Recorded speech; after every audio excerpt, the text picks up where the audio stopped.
Hello all welcome to Infodocs. So IPL mega auction లో ఏ team ఏ players ని తీసుకున్నారు అండ్ ఆర్డర్ లో మనం ఇప్పుడు ఢిల్లీ క్యాపిటల్స్ కోసం తీసుకుందాం.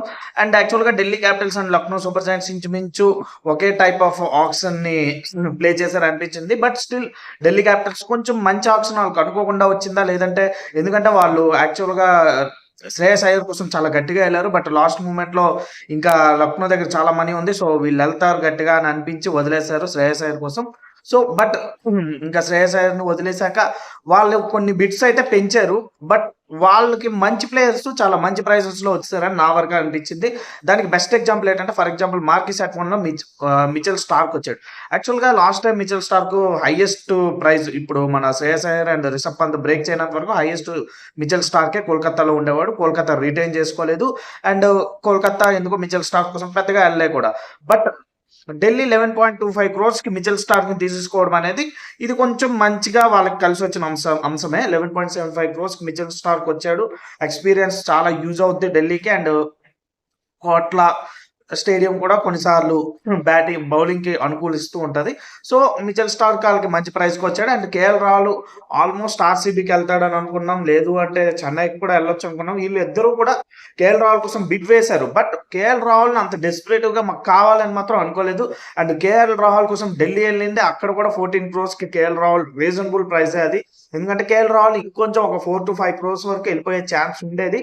బట్ ఢిల్లీ ఎవరైతే ఆర్సీబీ కానీ సిఎస్కే కానీ కేఎల్ రాహుల్ కోసం అంటే వాళ్ళ దగ్గర ఉన్న పర్స్ బట్టి వాళ్ళు ఇంక వెళ్ళకూడదు అని అనుకోవడం వల్ల ఢిల్లీకి కలిసి వచ్చింది. అండ్ మిగతా టీమ్స్ కూడా పర్స్ వాల్యూ అంత లేదు కాబట్టి అండ్ కేఎల్ రాహుల్ అవసరం కూడా అంత లేదు. ఎందుకంటే ఢిల్లీకి పక్కాగా ఒక కెప్టెన్ కావాలి కాబట్టి, రిషబ్ పంత్ లేడు కాబట్టి కేఎల్ రాహుల్ కూడా 14 క్రోర్స్ కి వాళ్ళకి లాస్ట్ లో మధ్యలో అదే మార్కిస్ అట్ 2 లోనే వచ్చాడు కాబట్టి కేఎల్ రాహుల్ బట్ సెట్ అయిపోయింది. బట్ ఎక్స్క్యూజ్ మీ, బట్ వాళ్ళకి వీళ్ళిద్దరే కాదు ఇంకా చాలా మంది మంచి ప్లేయర్స్ వచ్చారు. బట్ ఫస్ట్ వాళ్ళు రిటెన్షన్స్ లో ఎవరు నుంచుకున్నారు అని చూసుకుంటే Akshar Patel all rounder and batting ఏ ఆర్డర్ అయినా ఆడగలడు. 16.5 క్రోర్స్ అక్షర్ పటేల్ నుంచుకున్నారు. మేబీ ఎక్కువ ప్రైజ్ ఇచ్చాం కాబట్టి కెప్టెన్ కూడా చేస్తారా లేదా తెలియదు, లేదా కేఎల్ రాహుల్ ఎక్స్పీరియన్స్డ్ కెప్టెన్ ఉన్నాడు కాబట్టి ఐపీఎల్ లో ఆల్రెడీ కెప్టెన్సీ చేసిన అనుభవం ఉంది కాబట్టి తన్ను పెడతారని తెలియదు. అండ్ కుల్దీప్ యాదవ్ ని 13.25 క్రోర్స్ కి రిటెన్షన్ చేసుకున్నారు, second retention. And Kuldeep Yadav మంచి chinaman spinner. So Kuldeep Yadav కూడా బాగానే వాళ్ళకి కాంట్రిబ్యూషన్ ఇచ్చాడు లాస్ట్ ఇయర్ కూడా. And Tristan Stubbs last year 1 down లో వచ్చి చాలా మంచి ఇన్నింగ్స్ ఆడాడు. 2 డౌన్ లో వచ్చినప్పుడు కూడా ఇన్నింగ్స్ ఆడాడు. కొన్ని మ్యాచెస్ ని హోప్ ఇచ్చాడు విన్ అవడానికి చాలా పెద్ద పెద్ద చేజెస్ లో కూడా. సో 10 క్రోర్స్ కి తన్ని కూడా తీసుకున్నారు. అండ్ అన్క్యాప్డ్ ప్లేయర్ గా అభిషేక్ పౌరల్ కూడా 4 క్రోర్స్ తీసుకున్నారు. రిటెన్షన్ ప్లేయర్స్ ని వాళ్ళు మంచిగానే ఉంచుకున్నారు. అండ్ బ్యాటింగ్ ఇప్పుడు వాళ్ళు చూసుకుంటే ఆక్షన్ లో హ్యారీ బ్రూక్ ని తీసుకున్నారు 6.25 క్రోర్స్ కి. హ్యారీ బ్రూక్ 6.25 క్రోర్స్ కి రావడం అనేది మేబీ ఆ వచ్చిన ఆ టైం అనేది కొంచెం ఎవరి దగ్గర అంత మనీ లేదో ఏమో తెలియదు కానీ, ఎందుకంటే ప్రెజెంట్ ఉన్న హ్యారీ బ్రూక్ హాట్ ఫామ్ లో ఉన్నాడు. టెస్టుల్లో చాలా గట్టిగా ఆడుతున్నాడు, టెస్టుల్లో కూడా చాలా స్పీడ్ గా ఆడుతున్నాడు. సో T20లో కూడా చాలా మంచి ఫామ్ లో ఉన్నాడు హ్యారీ బ్రూక్ యాక్చువల్ గా. సో ఆల్మోస్ట్ నెంబర్ 1 లో ఉన్నాడు. Number 1 or number 2 T20 rankings. So Harry Brook అనేది మంచి buy. Maybe 1 down or opening కూడా చేయొచ్చు, లేదా 2 డౌన్ లో కూడా పెట్టుకోవచ్చు. అండ్ జేక్ ఫ్రెజర్ మెగ్రర్ కూడా 9 క్రోర్స్ కి వచ్చాడు. తను లాస్ట్ ఇయర్ కూడా ఢిల్లీలోనే ఆడాడు, చాలా బాగా ఆడాడు. తన కోసం మాత్రం కొంచెం గట్టిగానే ప్రయత్నించారు. మేబీ తను రిటెన్షన్ చేసుకోవడానికి అంత మనీ ఎందుకు, కొంచెం తక్కువకే వస్తాడు అనుకున్నారు. అంటే మరీ 11 క్రోర్స్ కాదు, ఒక 2 క్రోర్స్ తగ్గినా చాలు ఆక్షన్ లో పనికొస్తుంది అన్నట్టుగా 9 క్రోర్స్ కి వచ్చాడు. ఆ తర్వాత కరుణ్ నాయర్ ముందు అన్సోల్డ్ అయ్యాడు కానీ తర్వాత 50 lakhs తీసుకున్నారు. సమీర్ రిజ్వీ 95 lakhs కి వచ్చాడు. యాక్చువల్ గా చెన్నై వాళ్ళు కూడా సమీర్ రిజ్వీ కోసం ట్రై చేద్దాం అనుకున్నారు కానీ బట్ వాళ్ళకి వాళ్ళ ఇవి ఉన్నాయి కొంచెం. సో సమీర్ రిజ్వీ వచ్చాడు బట్ మెయిన్ 11 లోకి వస్తాడు లేదో అనేది తెలియదు. అశుతోష్ శర్మ 3.80 క్రోర్స్. మేబీ పంజాబ్ అశుతోష్ కూడా రిటైన్ చేసుకుంటదేమో అంటే ప్రభ్ సిమ్రాన్ ఆర్ అశుతోష్ వీళ్ళిద్దరు లెవెల్లో రిటైన్ చేసుకుంటది అనుకున్నాను. But Prabh Simran wicket keeping abilities ఉన్నాయి కాబట్టి తను రిటైన్ చేసుకోవడన్నారు. అండ్ లాస్ట్ ఇయర్ కొంచెం ఎక్స్ప్లోజివ్ ఇన్నింగ్స్ ఆడాడు. సో అశుతోష్ శర్మ లాస్ట్ లో వచ్చి డౌన్ ద ఆర్డర్ వచ్చి తీసుకున్నాడు. బట్ వచ్చి మ్యాచ్లు కొన్ని బాగా ఆడాడు. బట్ 6 హీటింగ్ ఎబిలిటీ అనేది అశుతోష్ శర్మకి చాలా మంచిగా ఉంది. సో 3.8 అనేది రీజనబుల్ ప్రైస్ కి తను వచ్చాడు. కొంచెం లేట్ గా ఇంటర్నేషనల్ లోని తను అంటే ఐపీఎల్ లో తను లేట్ ఎంట్రీ ఇచ్చినా కొంచెం లాస్ట్ ఇయర్ మంచి పర్ఫార్మెన్స్ ఇచ్చాడు. బట్ ఈసారి ఢిల్లీకి ఏ రేంజ్ లో పర్ఫార్మెన్స్ ఇస్తాడు అనేది చూడాలి. బట్ డౌన్ ది ఆర్డర్ చాలా బాగా ఆడగలడు. అండ్ తన బౌలింగ్ ఎందుకో పెద్దగా పట్టించుకోవట్లేదు, బట్ బౌలింగ్ కూడా వేయగలడు. And Faf du Plessis 2 crores base price కి వచ్చాడు. అండ్ ఫ్యాఫ్ డూప్లెస్సీని ఒకవేళ ఆడించాలి అనుకుంటే ఓపెనింగ్ ఈజీగా ఆడించవచ్చు.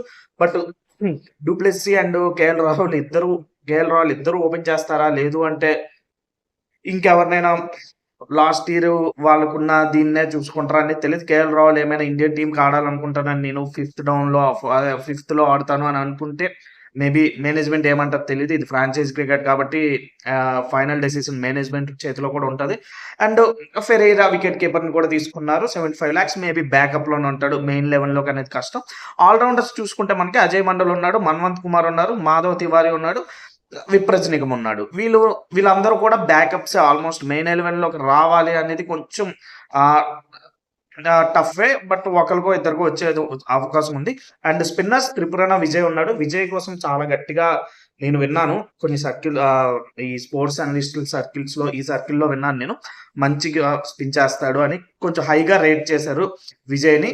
బట్ తను మెయిన్ 11లోకి వస్తాడా లేదో తెలీదు. ఎందుకంటే కుల్దీప్ యాదవ్‌కి ఒక సపోర్ట్‌గా మంచి స్పిన్నర్ అయితే కావాలి. సో మేబీ ఆ ప్రయత్నాలు చేస్తారేమో చూడాలి మరి. వస్తే మాత్రం మంచి ఆపర్చునిటీ అవుద్ది. అండ్ పేసర్స్ పరంగా చూసుకుంటే మనం మిచెల్ స్టార్క్‌ని ఆల్రెడీ చెప్పుకున్నాం. నటరాజన్ కోసం చాలా టీమ్‌లు గట్టిగా ఎళ్తాయని అనుకున్నాం. అండ్ మేబీ ఎస్ఆర్‌హెచ్ నటరాజన్‌ని చాలా గట్టిగా మిస్ అవుతారు. బట్ ఢిల్లీ దాన్ని చాలా గట్టిగానే గ్రాబ్ చేసుకున్నారని అనిపించింది.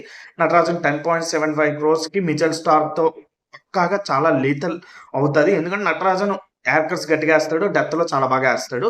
అండ్ మోహిత్ శర్మని మర్చిపోకూడదు. ఎందుకంటే మోహిత్ శర్మ ఆల్మోస్ట్ మనం గుజరాత్‌లో చూసుకుంటే 2.20 క్రోర్స్‌కి తీసుకున్నారు. అంటే 2.2 క్రోర్స్‌కి తీసుకున్నారు మోహిత్ శర్మని.